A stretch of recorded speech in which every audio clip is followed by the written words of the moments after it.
Good afternoon. Today we discuss about the wound healing. Definition: wound is a discontinuity or break in the surface epithelium with loss of function and integrity. Wound जो होता है वो normal जो surface epithelium it means जो skin जो है उसके breakdown को बोलते हैं वुंड। उस ब्रेकडाउन की वजह से जो उसका फंक्शन है और जो उसकी कंप्लीट स्ट्रक्चर है उसका लॉस होता है। अब वुंड के जो स्ट्रक्चर है उसके अंदर इस डायग्राम के अंदर देखेंगे हम। सबसे पहले जो जो पेरिफेरल साइट ऑफ वुंड होती है उसको बोलते हैं एड्ज, और उसके जो कॉर्नर रहते हैं दोनों साइड पे उसको बोलते हैं कॉर्नर ऑफ द वुंड। फिर इसके मिड वाला जो पार्ट है नियर टू एड्ज या कॉर्नर के वो रहेगा। फिर उसके बाद इसके अंदर एक डीप जो वुंड रहेगा उसको बोलते हैं वुंड कैविटी। ठीक है, नियर टू सरफेस जो रहता है एड्ज जो रहता है उसको बोलते हैं wound surface. It means wound के जो पार्ट्स रहेंगे उसके अंदर फर्स्ट जो रहेगा वो क्या है, wound corner, wound second wound edge, third wound surface और फोर्थ वुंड कैविटी। नेक्स्ट जो है वुंड वर्सेस अल्सर, दोनों में डिफरेंट क्या होता है। वुंड इज ए डिसकंटिन्यूटी और break in the surface epithelium and ulcer is discontinuity of the skin or mucous membrane which occur due to microscopic death of the tissue। ठीक है, wound का simple मतलब होता है जो स्किन की integrity है उसका ब्रेक होना। लेकिन अल्सर का मतलब क्या होता है कि जो स्किन है और म्यूकस मेम्ब्रेन है उसके अंदर जो टिश्यू रहते हैं उनकी भी माइक्रोस्कोपिक डेथ हो जाती है ड्यू टू इन्फेक्शन या इन्फेक्शन। नेक्स्ट है सर्जिकल वुंड क्लासिफिकेशन। इसके अंदर क्लास फर्स्ट जो है क्लीन वुंड होता है, जो कंटिन्यू स्किन इस डायग्राम के अंदर दिख रहा है, कंटिन्यू एक लाइन में स्कार होएगा और उसको सूचरिंग के थ्रू करेंगे और इसकी वजह से एक फाइन स्कार डेवलप होता है। सेकंड जो होता है clean and contaminated. Clean and contaminated like appendectomy, nephrectomy या कोलिसिस्टेक्टोमी प्रोसीजर जब यूज़ होता है तब जो टाइप का वुंड डेवलप होगा उसको बोलते हैं clean contaminated wound. Next third contaminated wound. Contaminated wound due to infection, अगर किसी वुंड के अंदर इन्फेक्शन डेवलप होता है तो उसको बोलते हैं contaminated wound. Next class fourth dirty infected wound. ये जो है ये secondary intentional type of wound है, इसमें इन्फेक्शन के साथ जो इसकी इंटीग्रिटी है वो भी डिस्टर्ब हो जाती है, इसलिए इसको बोलते हैं dirty infected wound. Next classification है according to their healing process. First जो है वो होता है एक्यूट वुंड। एक्यूट वुंड जो होता है वो एक सिंपल लाइन के अंदर वुंड होता है प्राइमरी इंटेंशन वाला, और ये इजीली जो है हील हो जाता है। नेक्स्ट सेकंड होता है क्रॉनिक वुंड। क्रॉनिक वुंड जो है वो नेक्रोसिस जो रहेगा उसके अंदर रहेगा, डेवलप होगा, इसके अंदर infection and necrosis condition develop होती है और हीलिंग प्रोसेस इसके अंदर कंटिन्यू इम्पेयर्ड रहती है। पॉसिबिलिटी ऑफ हीलिंग का चांसेस जो है वो लेस या नो के अंदर आता है। यहाँ प्रोट्रूजन्स भी प्रेजेंट रहता है। नेक्स्ट है classification according to close wound या ओपन वुंड, है ना वुंड के। तो क्लोज वुंड क्या होता है, जिसके अंदर स्किन इंटीग्रिटी है वो एपिडर्मिस जो है वो क्लोज रहती है या उसमें थोड़ा सा एब्रेशन आ जाता है। ठीक है, और जो ओपन वुंड है उसके अंदर क्या होता है, स्किन जो है वो ब्रेक हो जाती है, उसको बोलते हैं ओपन वुंड। जैसे फर्स्ट क्लोज वुंड का example contusion, soft tissue injury without break in the skin. Second abrasion, epidermis is scraped off exposing the dermis. फिर haematoma, collection of blood following injury, अंदर के साइड में blood क्या होता है, collect हो जाता है. नेक्स्ट होता है ओपन वुंड, इसके अंदर होता है इंसाइज्ड. इंसाइज्ड मतलब किसी शार्प ऑब्जेक्ट की वजह से एक लेयर जो है वो कट हो जाती है, उसको बोलते हैं इंसाइज्ड. फिर नेक्स्ट होता है लेसिरेटेड. लेसिरेटेड वुंड जो होता है उसको बोलते हैं ब्लंट ऑब्जेक्ट की वजह से फाइन लाइन से ज़्यादा लंबा एक ब्रेक होता है, उसको बोलते हैं लेसिरेटेड वुंड, जिसकी जो स्किन की जो सर्फ एड्ज रहती है वो क्या रहती है, डिसकंटिन्यू रहती है, क्लोज नहीं हो पाती. फिर नेक्स्ट होता है पेनिट्रेशन. पेनिट्रेशन लाइक निडल की वजह से या किसी शार्प ऑब्जेक्ट जब इंसर्ट होता है तब पेनिट्रेशन वुंड डेवलप होता है. नेक्स्ट होता है क्रस्ट, वो उसको बोलते हैं ब्लंट ऑब्जेक्ट की वजह से होगा. लेसिरेटेड से भी ज़्यादा सीवियर फॉर्म रहती है क्रस्ट टाइप के वुंड की, जो आगे डायग्राम के अंदर हम देखेंगे. नेक्स्ट ये डायग्राम दिख रहा है, ब्रूइस है, एब्रेशन है, हिमेटोमा है, सिंपल वुंड है, लेसिरेशन है, एंड जो कंटिन्यू ज़्यादा ब्रेक हो रहा है skin integrity, secondary intentional type of wound से. ये पेनिट्रेशन है डीप ऑब्जेक्ट्स का. नेक्स्ट है फैक्टर्स अफेक्टिंग वुंड हीलिंग. तो फैक्टर अफेक्टिंग के अंदर जैसे फर्स्ट जो होते हैं लोकल फैक्टर्स होते हैं. लोकल फैक्टर्स के अंदर ऑक्सीजन कितना सप्लाई हो रहा है पर्टिकुलर ऑर्गन के ऊपर, उसका इफेक्ट आएगा. अगर ऑक्सीजन प्रॉपरली सप्लाई होता है तो इट मीन्स वहाँ पे हीलिंग प्रोसेस जो है वो प्रॉपर है. नेक्स्ट इन्फेक्शन, अगर माइक्रो ऑर्गेनिज्म प्रेजेंट है तो वो क्या करेंगे, हीलिंग प्रोसेस के अंदर इंटरफेयर करेंगे. फिर next foreign body. Foreign body जो है ये टू टाइप्स करती है. एक अगर स्टेराइल फॉरेन बॉडी है, लाइक अगर सूचर्स का यूज़ है तो वो प्रॉपरली हीलिंग में हेल्प करता है. लेकिन जो नेचुरल जैसे ड्रेसिंग मटेरियल अगर यूज़ कर रहे हैं तो उसके अंदर अगर कंपोनेंट्स हैं जैसे एल्बुमिन, प्रोटीन या अदर कोई कंटेंट्स आते हैं तो वो हीलिंग को हेल्प करते हैं. नेक्स्ट होता है Venus sufficiency. Venus sufficiency means जो वीनस सिस्टम है वो प्रॉपरली वहाँ से रिलेटेड टू ब्लड सप्लाई है, वापस वेस्ट ब्लड जो है उसको आउट करता है तो वो प्रॉपरली हीलिंग प्रोसेस में हेल्प करता है. नेक्स्ट होता है सिस्टमिक फैक्टर्स. सिस्टमिक फैक्टर्स के अंदर first age and gender. Age and gender के अंदर जो मेल है उसके अंदर ज़्यादा प्रॉपरली अच्छा हीलिंग प्रोसेस होता है. सेक्स हार्मोन्स जो है अगर वो प्रॉपरली, मेनली टेस्टोस्टेरोन का अगर सिक्रेशंस प्रॉपर होता है तो वो हीलिंग में हेल्प करता है. एज के अंदर जो मेनली रहते हैं अडल्ट तक, है ना, neonates, infants, children and adult तक, तब तक हीलिंग प्रोसेस क्या होती है, अच्छी होती है. लेकिन अगर अपन बात करते हैं जेरेट्रिक के अंदर तो वहाँ पे हीलिंग प्रोसेस क्या होगी, इम्प्रॉपर रहेगी. नेक्स्ट होता है स्ट्रेस. स्ट्रेस जो है वो मेल एंड फीमेल दोनों के अंदर भी हीलिंग प्रोसेस को कम करता है. इस्चीमिया की वजह से ऑक्सीजन सप्लाई अगर कम होती है तो हीलिंग प्रोसेस डिस्टर्ब रहेगा. या जो क्रॉनिक डिजीज़ होती है वो भी क्या करेगा, क्रॉनिक डिजीज़ की वजह से भी हीलिंग प्रोसेस प्रॉपरली डेवलप नहीं होता. नेक्स्ट है ओबेसिटी. ओबेसिटी की वजह से भी हीलिंग प्रोसेस जो है वो स्लो होगा.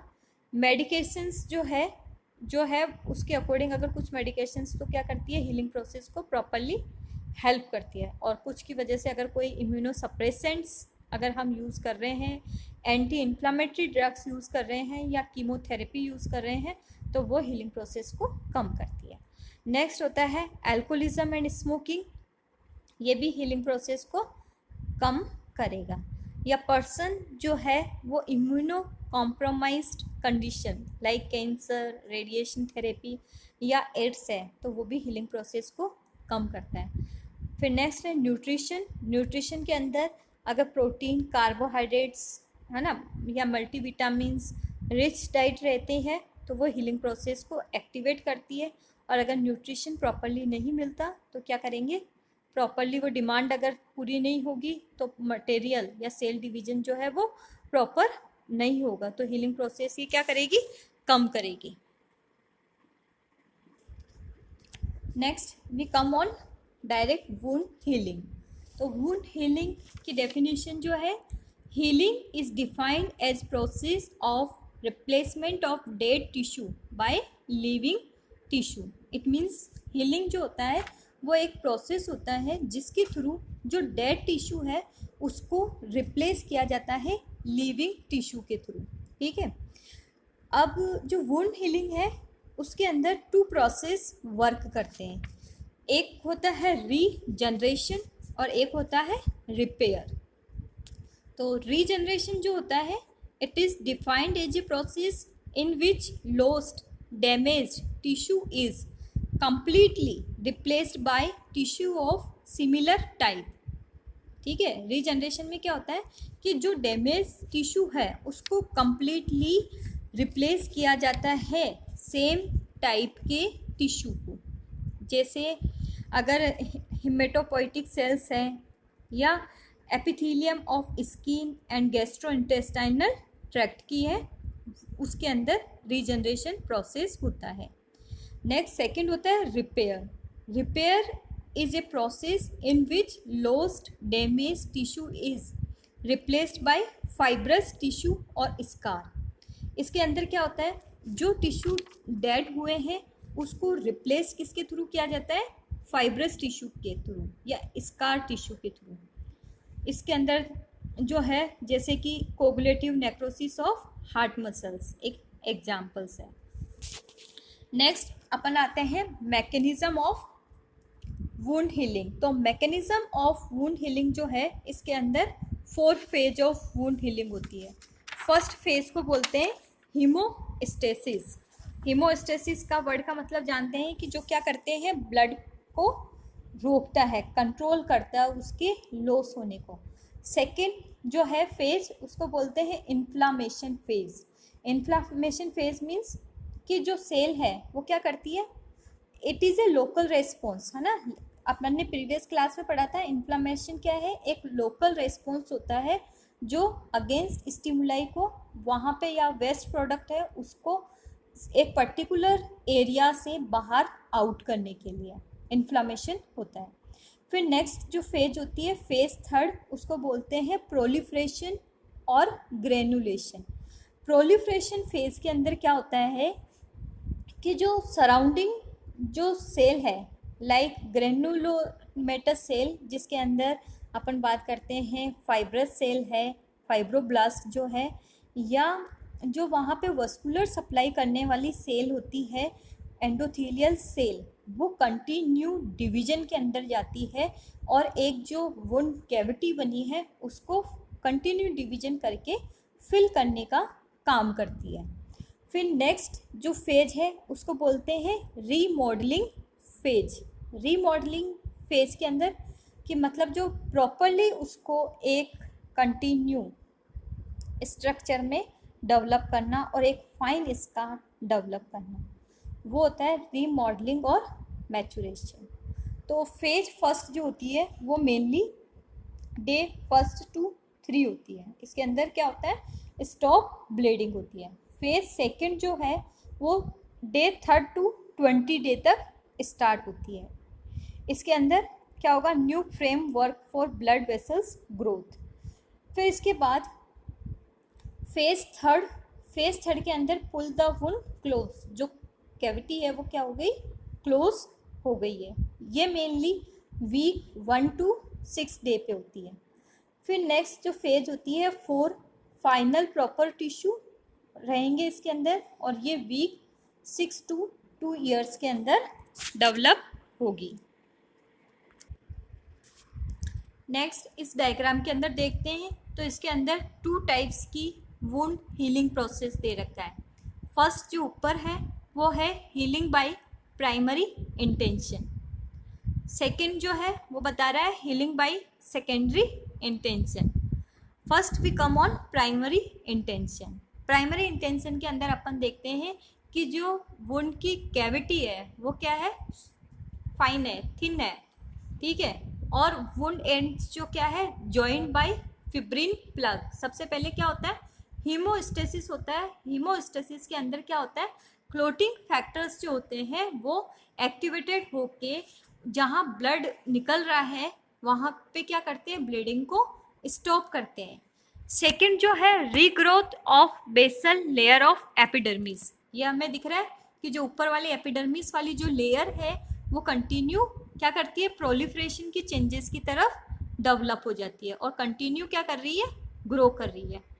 फिर डायग्राम थर्ड जो है वो बता रहा है lysis of fibrin and re एपिथेलाइजेशन, कि जो एक क्लोट फॉर्म हुआ था वो क्या हो जाता है, हट जाता है ना, लाइसिस हो जाता है। वो क्लोट जो फॉर्मेशन हुआ था वो फिब्रिन की वजह से हुआ था और फिब्रिन का इसके अंदर क्या हो रहा है, लाइसिस हो रहा है, हट रहा है। और जो एपिथेलियम है वो कंटिन्यू ग्रो करके ऊपर सरफेस तक आ रही है, इसको बोलते हैं री एपिथेलाइजेशन। फिर उसके बाद नेक्स्ट क्या होता है, रीस्टोरेशन टू इंटैक्ट स्किन। जो स्किन है वो अपनी इंटीग्रिटी और फंक्शन को क्या करती है, रिपेयर करती है। सेकेंड जो डायग्राम है वो बता रहा है healing by secondary intention. Secondary intention के अंदर सेकेंडरी इंटेंशन वाला वुंड क्या होता है, उसकी वुंड कैविटी जो है वो क्या होती है, वुंड कैविटी जो होती है वो लार्ज होती है, साथ में उसका जो सरफेस है वो इरेगुलर टाइप का होता है। ठीक है, तो इसके अंदर क्या होता है, एक लार्ज सरफेस में हीलिंग करने में क्या होता है, टाइम लगता है। यहाँ पे मेनली टू रिएक्शन होगी, एक तो होता है फॉर्मेशन ऑफ ग्रेनुलेशन टिश्यू और एक जो है वो रहेगा कॉन्ट्रैक्शंस ऑफ वुंड। दोनों मटेरियल जो है, जो मेथड है वो कंटिन्यू साथ में चलेंगे। अब फर्स्ट जो है फॉर्मेशन ऑफ ग्रेनुलेशन टिश्यू, इसके अंदर 3 फेज होती है। फर्स्ट फेज जो होती है वो होती है इन्फ्लामेशन। ठीक है, इन्फ्लामेशन, रिएक्शन डेवलप होती है, ब्लड जो होगा वो क्या होगा, blood clot at the site of injury followed by acute inflammatory response with exudation of plasma, neutrophils and some monocytes within 24 hours। फिर सेकंड जो होती है उसको बोलते हैं phase of clearance. Phase of clearance के अंदर प्रोटियोलाइटिक एंजाइम वर्क करता है, liberated from neutrophils, autolytic enzyme from dead tissue and phagocytic activity of macrophages clear of the necrotic tissue debris and RBC। फिर फेज इसके अंदर third start होके, third phase के अंदर होता है एंजियोजेनेसिस प्रोसेस। एंजियोजेनेसिस मतलब कि जो न्यू पास में जो ब्लड वेसल्स है वो क्या करती है, ग्रो करती है। ठीक है, डिवीजन करके न्यू वेसल्स बनाती है। पहले बड्स बनेगी, फिर उसके बाद उसके अंदर ल्यूमन डेवलप होता है जो पर्टिकुलर ऑर्गन के अंदर या टिश्यू जो पार्ट रहेगा वहाँ पे सप्लाई का काम करेगा, ब्लड वेसल्स की सप्लाई इसके थ्रू होगी। फिर नेक्स्ट होता है फिब्रियोजेनेसिस। फिब्रियोजेनेसिस के अंदर क्या होता है कि डेवलपमेंट और proliferation of fibrous tissue. The new fibroblast originate from fibrocytes. Fibroblasts have combination of morphologic and functional characteristics of smooth muscles। और फिर उसके बाद इसके अंदर कोलेजन फिब्रियल्स अपीयर होंगे। कोलेजन्स जो फिब्रियल्स है वो 1 वीक के बाद अपीयर होते हैं ना, लेटर बाय 1 वीक। और उसके बाद इसके बाद सेकेंड स्टेप इसके अंदर चलता है contraction of wound. Contractions of wound मतलब जो वुंड का साइज़ क्या होता है, आफ्टर जो इंजरी रहेगी उसके 2 to 3 डेज़ के बाद कॉन्ट्रैक्शन स्टार्ट होता है और ये कंप्लीट जो होता है वो होता है 14 डे के अंदर या उसके बाद तक चलेगा, डिपेंड ऑन रहेगा। जो नॉर्मल वुंड का जो सरफेस रहेगा वो कितना कॉन्ट्रैक्शन फेज़ के अंदर कितना कम हो जाएगा, 80%। नॉर्मल जो साइज़ रहेगा उसका 80% जो है इसके अंदर कम हो जाएगा।